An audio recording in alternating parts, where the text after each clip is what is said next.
Silvia Cochen. En realidad es Sara Silvia Cochen, porque como este es mi primer nombre, es mi nombre de verdad, pero toda mi vida todo el mundo me llamó Silvia hasta que entré a la carrera de la UNA a estudiar cine y como una manera de mantenerlo oculta mi otra vida me llamaba Sara solamente. Y por eso mi primer largometraje lo filmé solo como Sara. El largometraje es Sara Méndez, la vida de Sara Méndez. Y después salí del placar y ahora ya firmo como Sara Silvia. Me encanta. Bien, el lugar de residencia. Yo vivo en la Capital Federal. Perfecto. Formación. Bueno, me gradué de médica en la UBA, después hice la residencia en neurología, después estuve un tiempo en París haciendo epilepsia especialmente, y después me doctoré en la UBA y bueno, después me formé en la UNA como licenciada en artes audiovisuales. Genial. Trabajo actual. Trabajo en la ENIS, que es la unidad ejecutora de neurociencias, en el Hospital El Cruce, ahí en Florencio Varela, y también trabajo en la UNAS dirigiendo los posgrados que están en relación a neurociencias y a cannabis. Genial. Y ahora viene el ping-pong. ¿Cerveza o Fernet? Cerveza, ¿Locro o guiso de lentejas? locro, ¿Dulce de leche o chocolate? los dos. ¿Libro físico o Kindle? Uso el iPad. Bien. ¿Team invierno o team verano?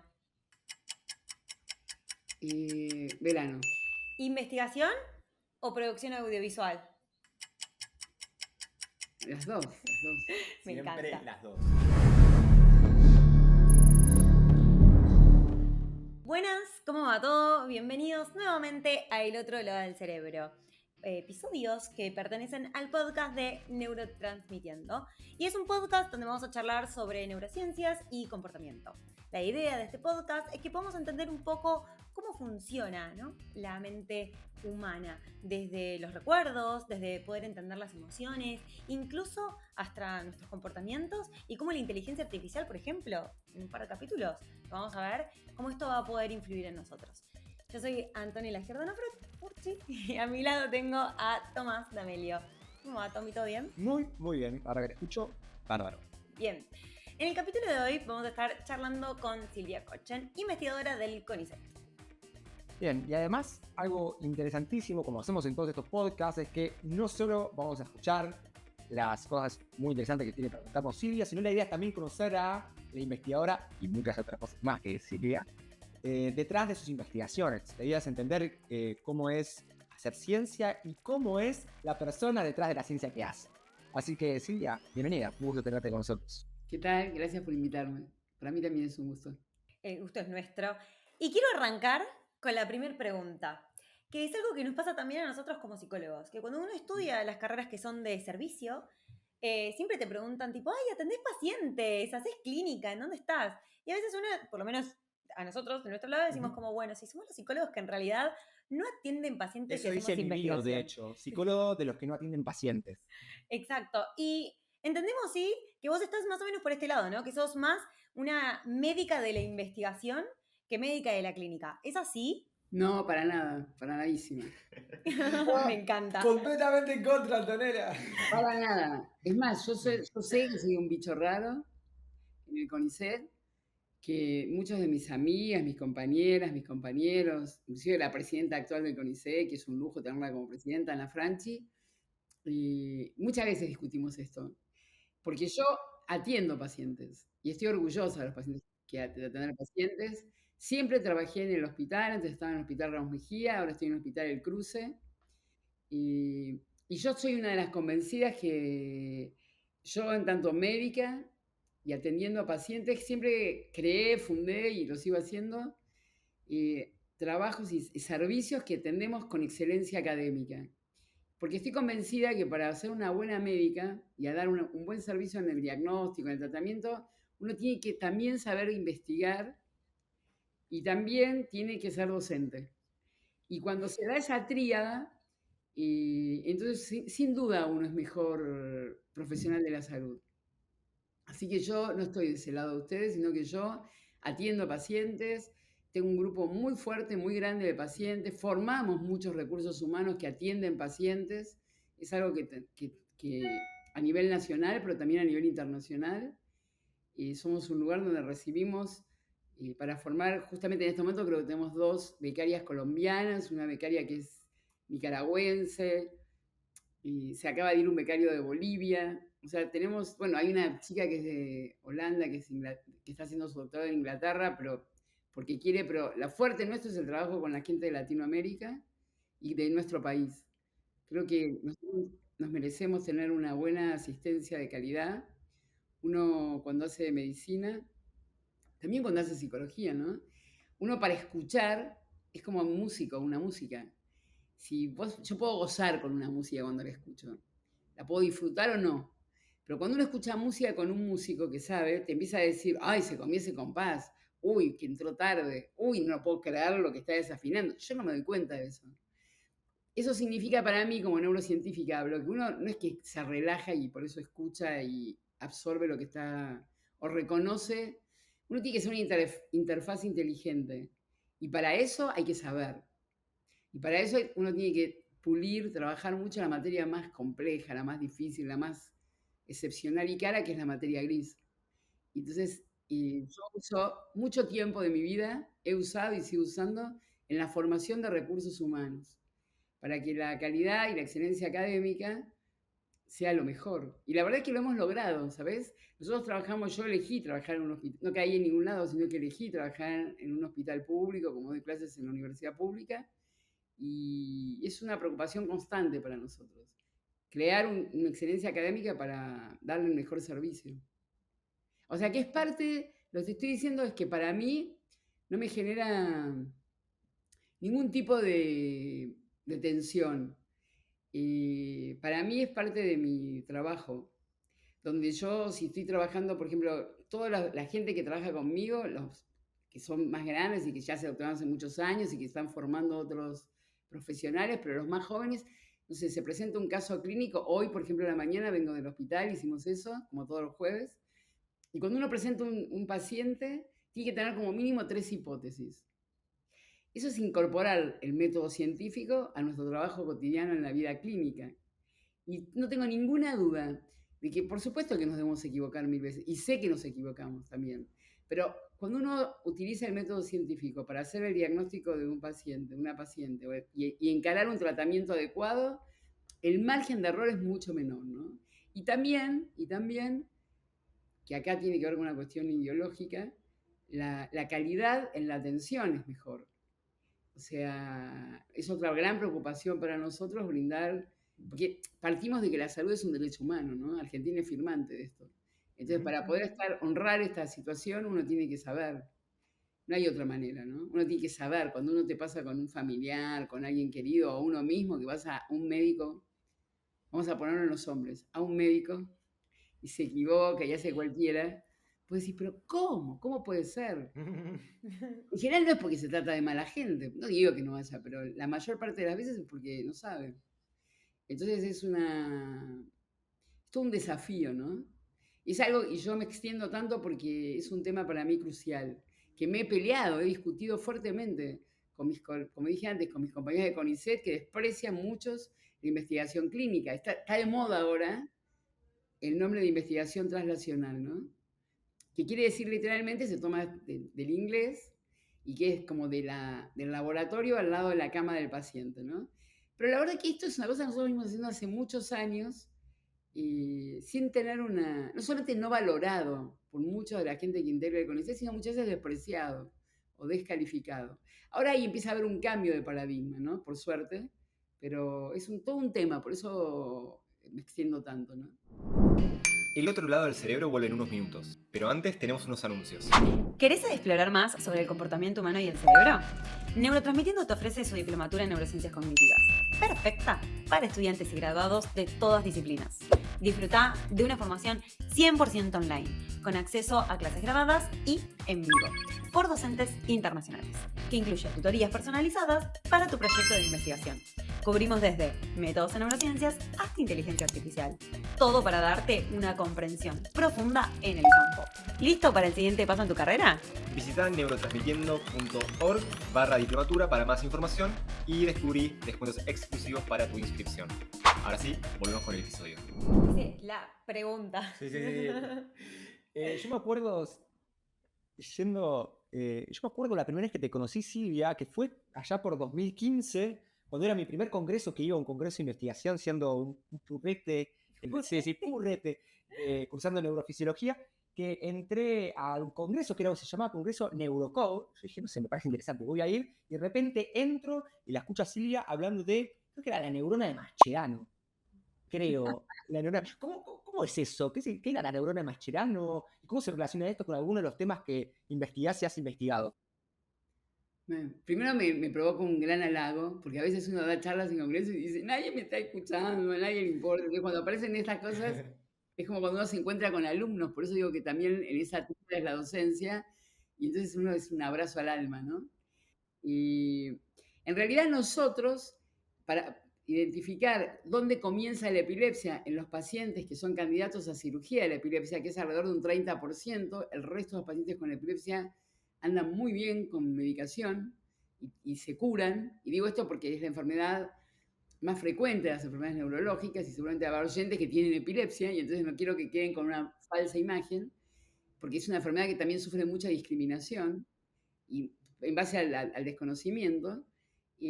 Entonces, para identificar dónde empieza la epilepsia, en algunos casos no te alcanza con la evaluación clínica, la evaluación con el electroencefalograma de scalp, se hace un video EG, se llama, el paciente se interna y se lo registra la crisis, y con la resonancia magnética del cerebro. En muchos casos es necesario tener un registro de campo directo, y para eso se colocan electrodos intracerebrales, que llamamos macroelectrodos, tienen 7 milímetros, ¿no? Pero los llamamos macroelectrodos. Hace muchos años atrás yo trabajé, o él trabajó conmigo en realidad, con Rodrigo Kian Quiroga, que es un argentino que es físico, y nos conocimos ahí. Luego él se va del país y una vez en una CEFEN, en un congreso de neurociencias que se hacía en Estados Unidos, nos encontramos y me cuenta que estaba trabajando con registros de neuronas, con la misma población, ¿no? Pacientes con registros intracerebrales, pero que además le agregaban al macroelectrodo en la punta un microelectrodo que salían 7 pelitos como del pelo. Y eso permitía que se acceda no solamente a un registro de campo directo, sino también a un registro de neuronas. Uno puede registrar, uno mira de la neurona única o a veces multineuronas. En humanos es una posibilidad que es absolutamente ética porque vos estás haciendo un registro para hacer un diagnóstico porque ese paciente va a cirugía y agregar eso son 2 milímetros más, no tiene ningún tipo de complicación para el paciente y entonces empezaron a hacer algunas investigaciones. Entonces me propuso la idea y nosotros nos habíamos llevado muy bien cuando trabajamos acá y le dije que sí. Bueno, y esas cosas así entre la magia, las utopías, los sueños que a veces se realizan, donaciones que conseguimos, comenzamos a hacer registros con microelectrodos. Y entonces, en esa línea hay como 2 grandes líneas de investigación. Una es continuar apoyando la identificación de dónde comienza la crisis de epilepsia con registros más específicos, ¿no? Y la otra, que es la que trabajamos con Rodrigo desde hace ya muchos años, es comenzar a encontrar las bases materiales de la memoria. Sería un poco eso, ¿no? Entonces, a partir de los trabajos que ellos hicieron primero, empezaron a darse cuenta, y un algoritmo que diseña Rodrigo, que es fundamental porque es como si nosotros 3 ahora hablamos al mismo tiempo, todos juntos con un tono parecido. Entonces lo que termina escuchando el otro es, no escucha nada, no entiende nada. Él hizo un algoritmo que permite discriminar el registro de cada neurona. Y entonces empezaron a darse cuenta que cuando se daba estímulos, visuales especialmente, al paciente, se podía empezar a correlacionar, porque se veía lo que se llama una firing rate, que es una descarga de esa neurona, se veía una correlación con esa descarga y un estímulo particular. De hecho, ellos lo encontraron con una actriz que trabajaba en Friends, que se llama Aniston, no me acuerdo el nombre, ¿verdad? Jennifer Aniston, y salió un paper que se llamaba La neurona de Jennifer Aniston, ¿no? Y nosotros comenzamos, porque la cuestión es mostrar estímulos que al paciente le resulten conocidos sus familiares. Y entonces así fue que empezamos a trabajar, por eso estaba Mascherano, estaba Carlitos Tevez, estaba Diego Maradona, dependía de los No intereses sé si de estaba Pepe Argento, pero había algo así, Luciano Lopilato, había algo por el estilo. Eran neuronas que disparaban consistentemente con Luciana Lopilato o algo así. Era Tal cual. increíble. Y nosotros encontramos la neurona, y esto está publicado, pudimos establecer con algunas variaciones, porque seguimos preguntándonos cosas, con ese paradigma. Y seguimos trabajando. En este momento estamos trabajando no solamente con estímulos de fotos, que lo hacemos, pero frente al estímulo de la foto también lo que estamos haciendo es creamos historias. Y queremos ver, en el fondo también es porque hay varias teorías sobre la memoria, ¿no? Entonces, hay algunas teorías que hablaban de las células abuelas, como que otras teorías que hablaban de localización. Lo que nosotros estamos viendo es que hay como neuronas conceptos. ¿Esto qué quiere decir? Es como, voy a dar un ejemplo que nos pasa a todos en la vida. Vos estás a 50, 60 metros de alguien y lo ves de atrás o lo ves de costado y vos le gritás el nombre y siempre es la persona esa. Esto es tan frecuente que si te equivocás te da vergüenza y te genera una situación hasta de humor. Y dices, ay, no. Entonces quiere decir eso, que tu cerebro no necesita ver el color de los ojos, la forma de las cejas, la boca, todos los detalles para reconocer a alguien. Inclusive si alguien se corta el pelo, se tiñe o envejece, vos lo seguís reconociendo. Es más, te llama mucho la atención si alguien cambió tanto que no lo reconoces. Eso significa que hay como que la neurona lo que hace como un problema, como una cuestión casi de economía, es que toma algunos conceptos y con esa información puede reconocer lo que está mirando. Es como que lo autocompleta.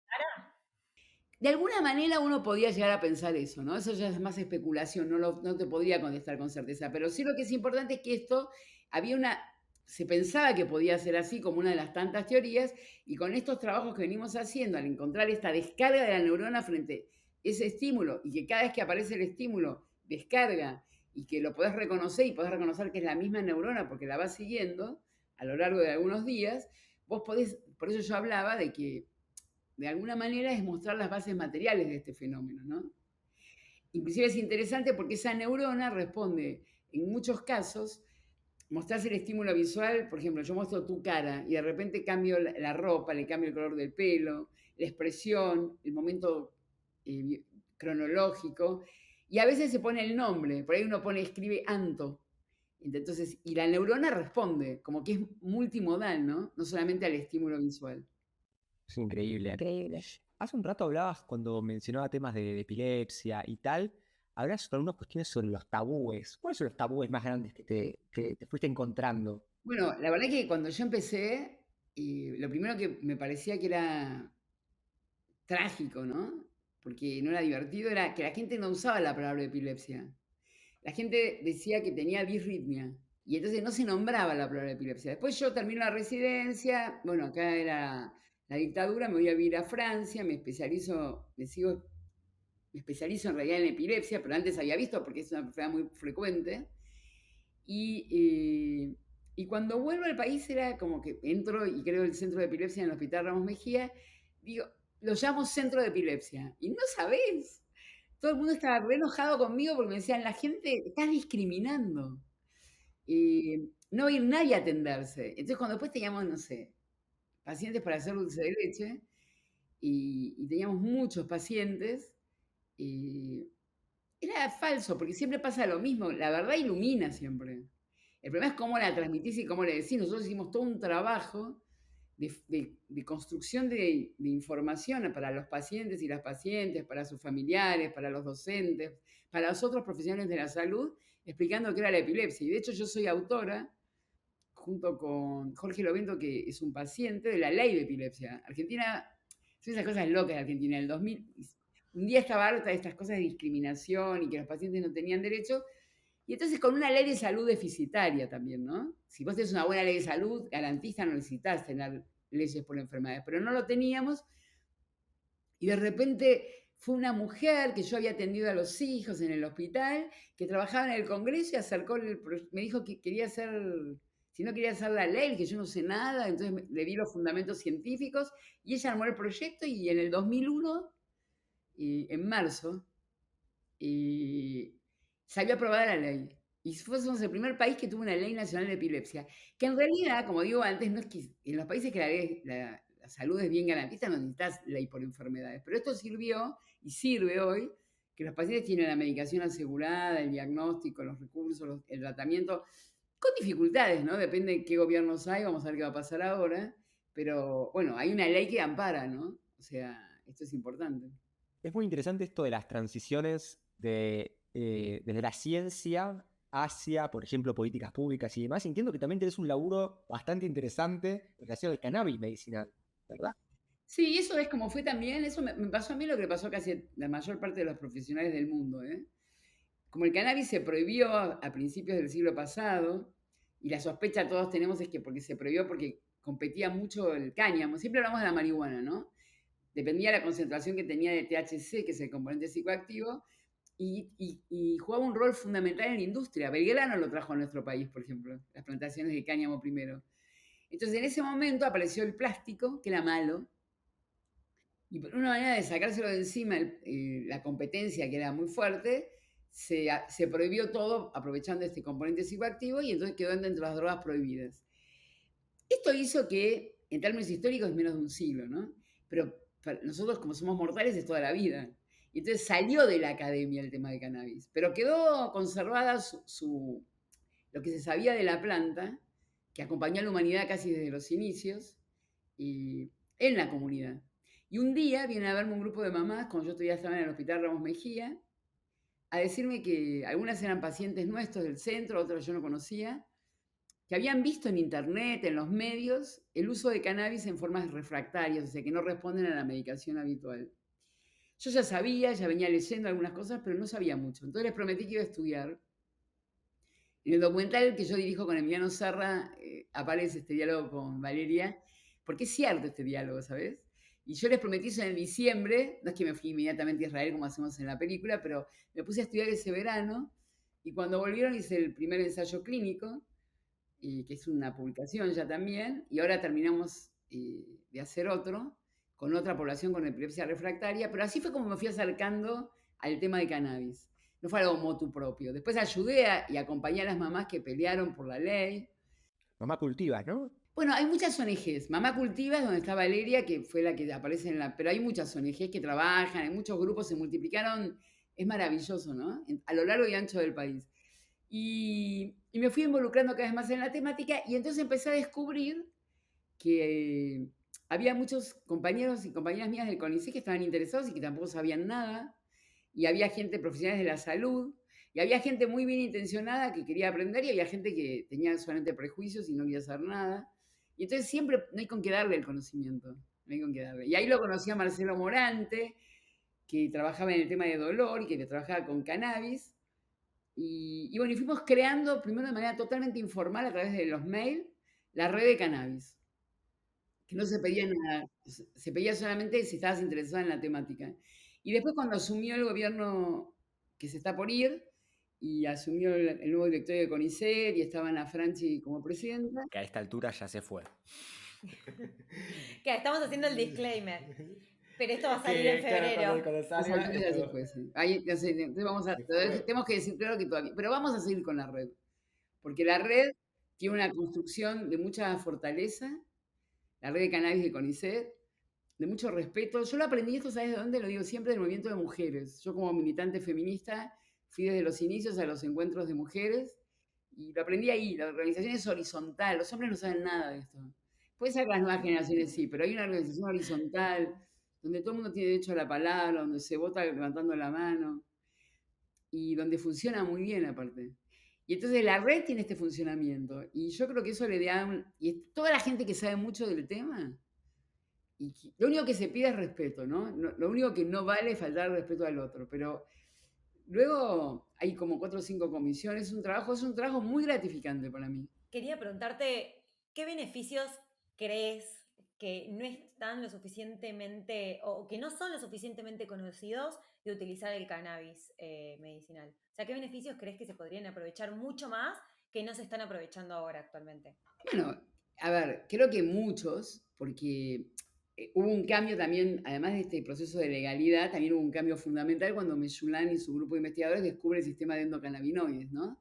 ¿Qué quiere decir eso? Descubren que nosotros tenemos en nuestro organismo receptores que están preparados para recibir sustancias que son parecidas al THC o like a THC, ¿no? Y entonces nuestro organismo no va a tener un receptor para recibir algo que se produce afuera del organismo, no tiene ningún sentido. Entonces comienzan a buscar hasta que identifican, después de muchos años de investigación, encuentran una sustancia y le dan el nombre de anandamida, y anandamida lo sacan, quiere decir felicidad, y mida porque es una amida, es un componente químico con esa estructura, y lo sacan del sánscrito. Él lo cuenta, Mesulán, que es divertido, dice, en hebreo no había muchas palabras que tengan que ver con felicidad, y entonces un investigador que trabajaba con él dice, yo sé sánscrito y podemos usar ananda, que quiere decir felicidad suprema. Y entonces, cuento esto porque a partir de ahí hay muchas líneas de investigación, ahora que la legalidad se va haciendo cada vez que es más legítimo, donde se trabaja con todas estas sustancias que son endocannabinoides que están distribuidas en nuestro organismo, que por ejemplo están en la leche materna. Cualquiera que vio un bebé después que le das la teta, que queda con ese estado así de, ¡guau! Está en una, como dicen los pibes. Bueno, en la leche materna hay mucha anandamida. Entonces, digo esto porque esta es toda una línea de trabajo, ¿no? Y después hay muchas líneas que están abriendo investigación en distintas patologías, donde se está haciendo ensayos, se llaman ensayos clínicos, uno trabaja hace una intervención con una droga y empiezan a ver mucha evidencia sobre la eficacia que tiene en diferentes patologías, y yo creo que esto es un camino de ida, ¿no? O sea, se está trabajando muchísimo, inclusive entre los argumentos de la prohibición se decía que provoca adicción, y la verdad que está muy discutido si el THC provoca adicción, lo que se discute es que inclusive si la provoca es muy leve, y cualquiera que está habituado a fumar, y si deja de hacerlo, no le pasa nada, no hace como si dejas la nicotina. Y también es cierto que como pasa con cualquier droga, cualquier fármaco, cualquier alimento, si vos lo usas en forma desmedida, por supuesto aparecen efectos no deseados, pero si lo usas en forma controlada y medida, es todo positivo, ¿no? No tiene efectos adversos severos, no hay ninguna muerte reportada con el uso de cannabis. Eso uno no lo puede decir absolutamente de ninguna otra medicación. Entonces creo que esto también lo pone en un lugar muy interesante para todas las investigaciones que se están desarrollando y que se seguirán desarrollando, ¿no? Genial, súper interesante todo lo que contás. Yo podría disparar por 20 lados, pero andá porque si no te apurás yo pregunto. ¿Vos querés seguir preguntando sobre esto? Vaya. Porque una de las cosas que a mí me quedó pendiente que dijiste en la pregunta anterior, o sea, que te referiste a que eras parte del movimiento feminista, o sea, yo quiero volver a retomar eso, y en realidad mi pregunta es, ¿cómo fue ser investigadora en la época en donde vos te formaste más que nada y ser mujer? Porque entiendo que en ese momento debe haber sido muy complicado. O sea, ¿cómo fue esa lucha? Bueno, es una pregunta interesante. Nosotros creamos, fue muy difícil, y hay situaciones que yo creía que era súper piola, re feminista, re fuerte, y descubro, a partir de lo que veo con mi hija, de lo que veo con las jóvenes, que era bastante, en algunas cosas que me creía tan piola, estaba bastante sometida a algunos de los discursos así de ese patriarcado que parecía, no sé, yo puedo contar un ejemplo. Yo hice la residencia en el Hospital Castex en San Martín, era siempre muy delgadita, era la única mujer que era residente, y yo veo las fotos y yo estoy con un tal, te daban un ambo, ¿no? Lo que usan los médicos, las médicas.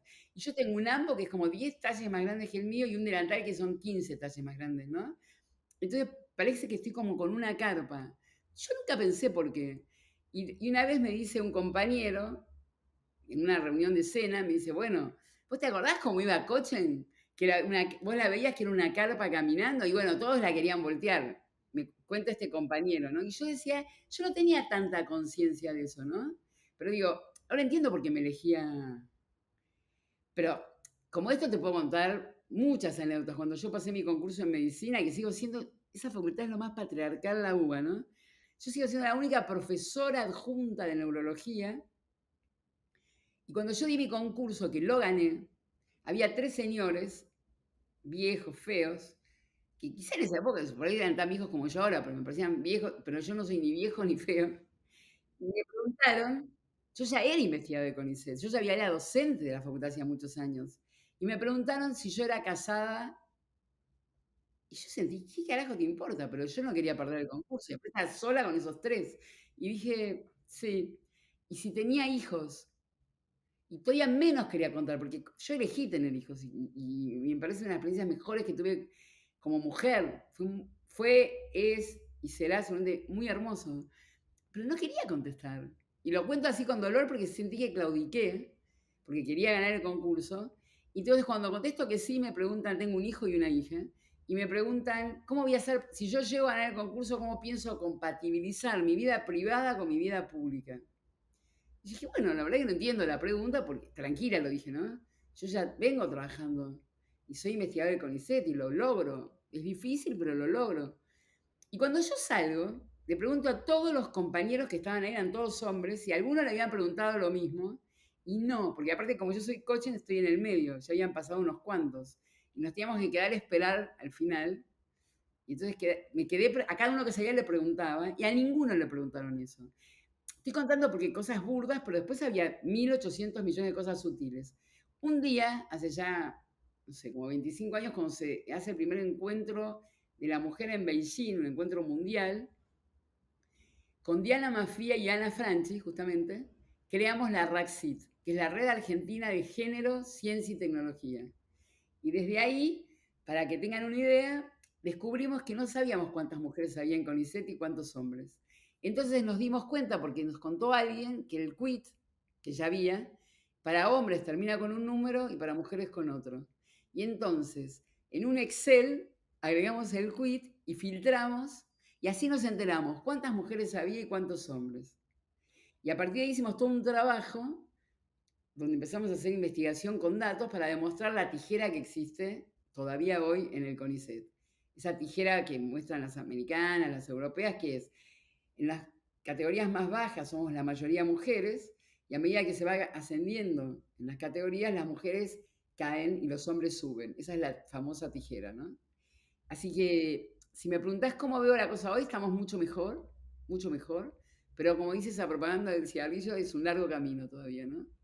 O sea, mucho más sutil. Creo que el movimiento del Me Too, el movimiento por el derecho al aborto en nuestro país, fue grandioso, fue maravilloso, hizo que haya mucho más conciencia y logramos que haya una situación que no se tenía, que los hombres o las mujeres que no tenían conciencia de género se sientan incómodos de expresarlo y que se sientan avergonzados. Inclusive, fíjate vos que estamos a pocos días de, no sé si lo van a editar y lo van a cortar esto que estoy diciendo para que no parezca temporal, pero que Ahora sí. No, no, creo que es todo un tema que se logró y que todo el mundo sabe que va a ser muy difícil dar marcha atrás, ¿no?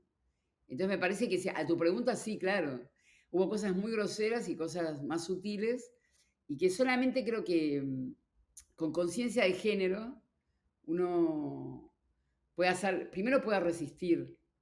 Segundo, se puede dar cuenta, ¿no? Y ese momento es maravilloso. Cuando vos como mujer te das cuenta que lo que te está pasando no es un problema tuyo personal, sino que hay una cuestión de que realmente te sentís intimidada o acosada o desvalorizada, entonces es la luz al final del túnel, ¿no? Porque, y además vas derribando, ya casi no se escucha esta cosa que decía, las mujeres se llevan mal entre mujeres. Es una falsedad total. Es maravilloso. La red de nosotras las mujeres es maravillosa. La fortaleza que tiene es increíble. Bueno, pero digo, cuando vos vas trabajando todo eso, y yo le digo como consejo a las mujeres jóvenes que trabajan conmigo y a las que tenemos un ciclo, nosotros llamamos Cerebro y Mujer, que lo vamos a repetir en el 2024, cuando siempre me preguntan qué pienso o qué diría, yo siempre digo que las mujeres no tenemos que corrernos de la trampa de optar, tenemos que querer todo. Porque a los hombres no le preguntan así. A los hombres no le preguntan, ¿vos querés ser papá? Nunca le preguntan, es muy raro preguntar a un hombre si quiere ser papá. A la mujer todo el tiempo le preguntan, ¿vas a tener hijos? ¿Querés ser mamá? Y después empieza la opción. Ah, pero vos querés doctorarte. Ah, pero vos querés viajar como beca. Ah, pero vos te querés tener 3 novios o 4 maridos. Ah, pero entonces a los hombres no le pasa eso. Entonces yo siempre digo que uno tiene que pelear para, por todo lo que tenga ganas. Y es mucho más divertido además, ¿no? Me encantó, o sea, Sí, tenés razón en todo. Bien, pero sí, le estamos pasados de tiempo. Así que voy a hacerte la última sección final, que la sección final se llama Preguntas de arco reflejo. La idea es que las puedas responder rápido, directo y espontánea. ¿Estás preparada? Bien. Primero, ¿qué pensás de la situación actual de las neurociencias en Argentina y en la región? Bueno, está muy bien. Yo creo que estamos en una situación de avance importante, de reconocimiento, de trabajo en redes, de colaboraciones a nivel nacional y a nivel internacional. Creo que hay un crecimiento muy importante y además está lleno de gente en nuestro país, en la región, que trabaja muy bien, que busca basarse en el método científico. Yo creo que estamos muy bien.